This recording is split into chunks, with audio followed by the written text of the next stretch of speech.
Chapter 18: The Monkey King versus the Fake Immortals, a tale of trickery and reign. The tale begins with a poetic reflection on their relentless quest, a journey that takes them through the heart of danger and into the embrace of the unknown. They travel westward, never halting at the renowned mountains, driven by the pursuit of wisdom and the promise of enlightenment. As the seasons turn, so too do the fortunes of our travelers, who face the harsh winds and the gentle snows, the moonlit nights and the starry skies, all the while moving towards their noble goal. As the sun returns and brings life back to the earth, so too does the hope within the hearts of Sanzang and his disciples.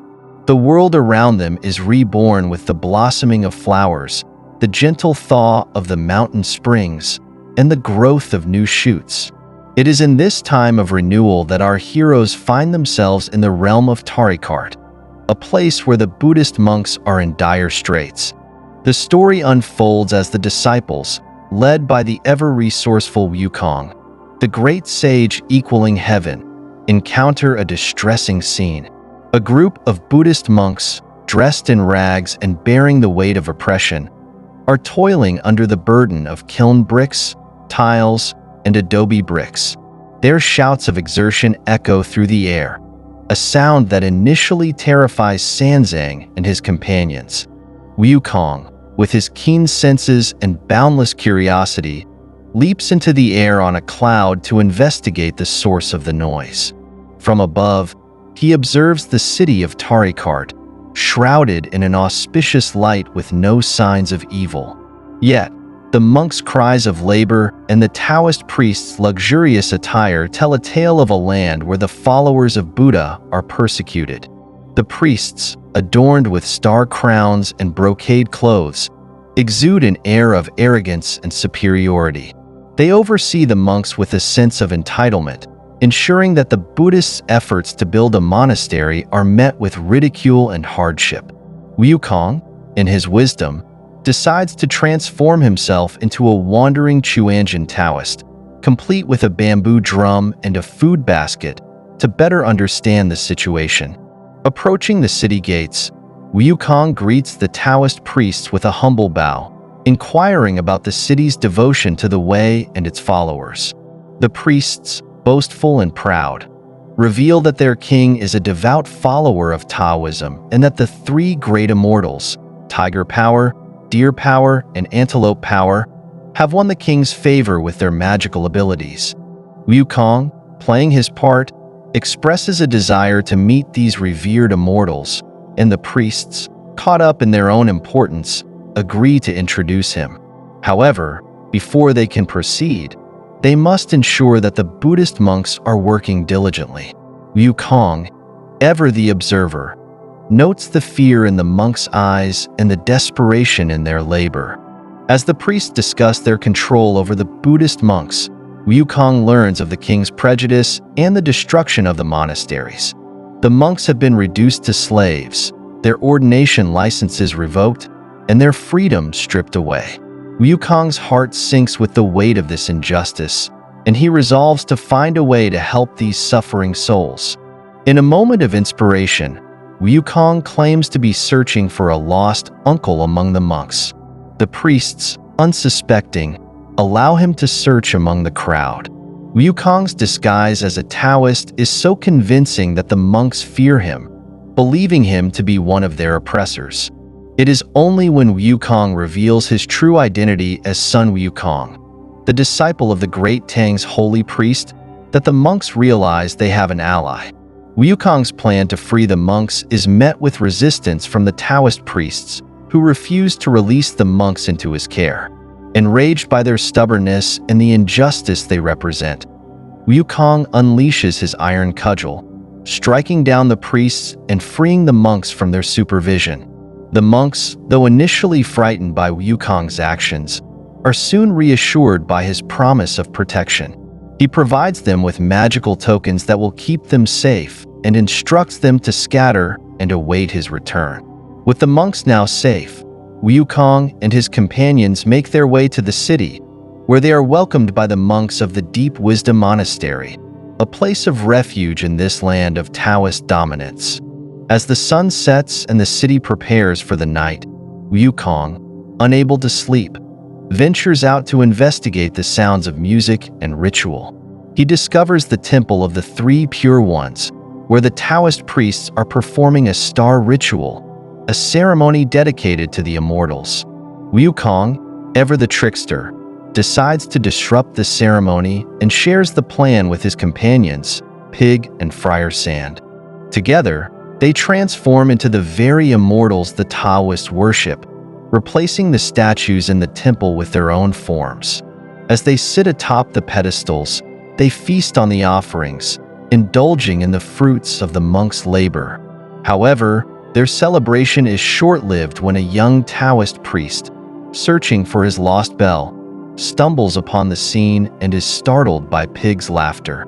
The priests, alerted by the noise, gather to investigate, only to find the offerings gone and the statues replaced by three figures, who they believe to be the three pure ones themselves. In their confusion and awe, they offer reverence to Wukong, Pig, and Friar Sand, unknowing of the ruse. The great immortal Tiger Power, one of the senior Taoists, pondered the situation. If no evildoers have been here, he mused, how have the offerings all been eaten? The great immortal Deer Power offered his observation, noting that the fruit with skins had been peeled and the stones from the stoned fruit spat out. Yet, they could not see a soul. The great immortal Antelope Power proposed a theory that the heavenly honored ones, moved by their reverence and the recitation of scriptures, had descended to the mortal world to enjoy the offerings. He suggested that they should worship these divine beings before they departed and request holy water and golden elixir pills to present to His Majesty, the King, in hopes of securing his immortality. Tiger Power agreed with this plan and ordered the young Taoists to prepare music and recitation. He donned his ceremonial robes and began the ritual dance, praying for immortality on behalf of the king. The priests recited the true classic of the way and its power of the Yellow Court, their voices echoing through the hall. Pig, uncomfortable with the situation, whispered to Monkey, questioning how they would answer the Taoist prayers. Monkey, ever the cunning one, replied that they would present the priests with something another day. When the priests heard the statue speak, they were filled with awe and begged for a recipe for eternal life. Tiger Power, stepping forward, bowed deeply and implored the three pure ones for holy water to lengthen the lives of their disciples. The Taoists were desperate, their faith in the divine beings unwavering. Monkey, with a sly grin, promised to provide them with holy water, much to the relief of the Taoists who kowtowed in gratitude. However, the great sage Monkey had other plans. He ordered the Taoists to leave the hall and screen off the area, claiming that the secrets of heaven must not be revealed. Once they were alone, Monkey and his companions filled the vessels with their own urine, much to the delight of Pig, who remarked on the novelty of their situation. When the Taoist elders tasted the holy water, they found it off, and one even noted it tasted like pig's urine.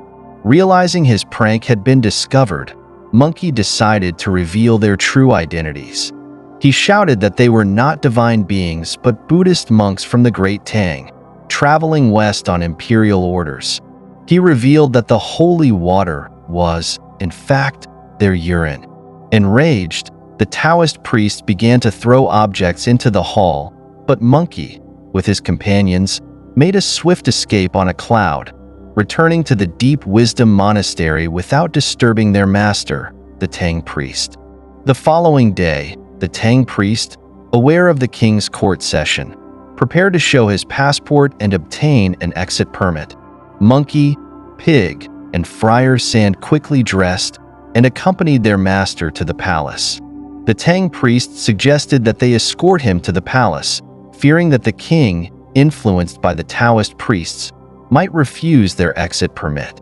At the palace, the king was initially skeptical of the monks' intentions, but after a suggestion from his tutor to maintain good relations with Tang Emperor, he agreed to see them.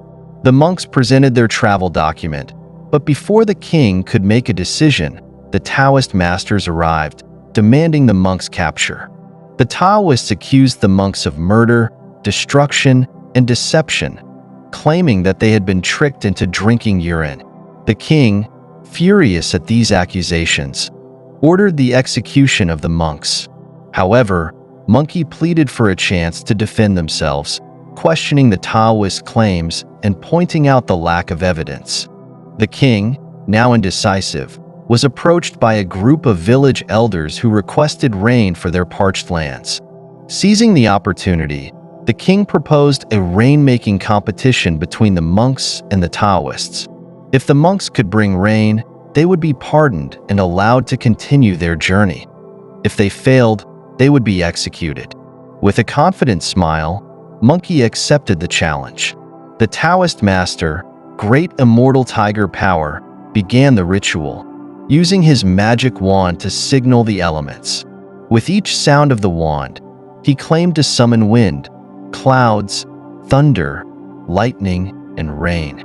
However, with each attempt, the sky remained clear and unchanged. Monkey, on the other hand, ascended to the altar and, without any ritualistic fanfare, simply recited the Prajnaparamita Heart Sutra. As he did so, the elements responded to his silent prayers. A fierce wind blew, clouds gathered, thunder roared, and a torrential rain fell, exactly as Monkey had signaled with his cudgel. The king, impressed by the monks' abilities, decided to release them with an exit permit. But the Taoists, desperate to reclaim their honor, insisted that the rain was their doing. The king, caught in a dilemma, agreed to a final test, the summoning of the Dragon Kings. Monkey, with a commanding voice, called upon the Dragon Kings to appear in their true forms. Obeying his command, the Dragon Kings revealed themselves, coiling through the clouds and dancing in the sky, a sight that left the king and his court in awe. With the Dragon King's appearance, the truth was revealed, and the false claims of the Taoists were exposed. The king, now convinced of the monks' divine power, allowed them to continue their journey west, their reputations restored and their mission unimpeded. However, 3 Taoist masters, envious of the Buddhist monks' newfound favor with the king, sought to undermine them. They petitioned the king, claiming their 2 decades of service were being overshadowed by the monks' tricks. The king, easily swayed, agreed to let the Taoists challenge the monks to a series of contests. The first was a meditation duel, a test of spiritual endurance. The Great Immortal Tiger Power proposed a unique form of meditation, revealing one's holiness on a cloud ladder. This involved perching atop a precarious stack of tables, reached not by ladder or hand, but by riding a cloud. Monkey, ever confident, was silent at the prospect, for he admitted to his brothers that meditation was not his forte. He was a creature of action, not stillness. But Sanzang, the Tang priest, surprised them all by declaring his ability to meditate for years. With Monkey's assurance of help, Sanzang accepted the challenge. The competition began, with the Great Immortal Tiger Power ascending to his platform with ease. Monkey, using his magical hair, created a cloud to lift Sanzang to his seat. As they sat, the Great Immortal Deer Power, in an underhanded move, sent a monstrous bedbug to torment Sanzang. But Monkey, ever vigilant, transformed into a tiny insect to alleviate his master's discomfort, ensuring the contest continued. The Taoist schemes did not end there. They challenged the monks to a game of guessing objects through wooden boards, hoping to catch them off guard. The king's queen hid a treasure within a chest, but Monkey, with his cunning, switched the treasure for a worn-out cloak, turning the tables on the Taoists. The contest continued, each more bizarre than the last. The Taoist proposed a test of transformation, hiding a boy Taoist in a chest, confident that Monkey would not be able to change him. But Monkey, with his boundless magical abilities, transformed the boy into a Buddhist monk, complete with a shaved head and monk's robes, fooling everyone once again. The Taoists, desperate and humiliated, challenged Monkey to a display of divine powers, promising to withstand beheading, dismemberment, and even bathing in boiling oil. The king, though reluctant, was drawn into their machinations, setting up a public execution to test these claims. With a flourish, Monkey allowed his head to be cut off, only for it to roll back to him at his call, growing a new one in the process. The great immortal tiger power met a gruesome end when Monkey, in the form of a dog, retrieved his severed head and threw it into the palace moat, leaving the Taoist to bleed out and reveal his true form as a headless yellow-haired tiger. The second Taoist, Deer Power, met a similar fate when he attempted to emulate Monkey's feat of cutting open his stomach and cleaning out his innards. While Monkey's wounds healed magically, Deer Power's organs were carried away by an eagle conjured by Monkey, leaving him lifeless and exposed as a white-haired deer. The final challenge was the most perilous, a test of bathing in boiling oil. Monkey plunged into the cauldron with ease, but as he transformed into a jujube stone at the bottom, the officials reported him dead. Sanzang, in his grief, made a heartfelt plea for a moment of reprieve, and Pig, with his typical brashness, made an invocation of his own, inadvertently provoking Monkey to reveal he was still alive. The king, now terrified, complied with Monkey's demand to see the third teacher of the nation, Antelope Power, undergo the same test. But as Antelope Power entered the cauldron, the oil was mysteriously cold. Monkey, suspecting divine intervention, summoned the Dragon King of the Northern Ocean, who admitted to protecting the Taoist but then removed his protection, leading to Antelope Power's demise. The king, overcome with emotion, lamented the futility of seeking immortality without true wisdom. The Taoists, revealed to be beasts in disguise, had met their end, and the king, in his sorrow, realized the error of his ways.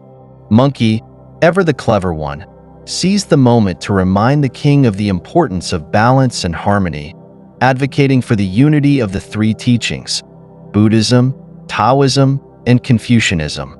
The king, grateful for the wisdom and the salvation from the beastly Taoists, offered his apologies and support to the holy quest. With the kingdom now safe and the false Taoists vanquished, our heroes continued their journey, guided by the stars and the moon, undeterred by the changing seasons. If you want to know what happened afterwards, listen to the explanation in the next installment.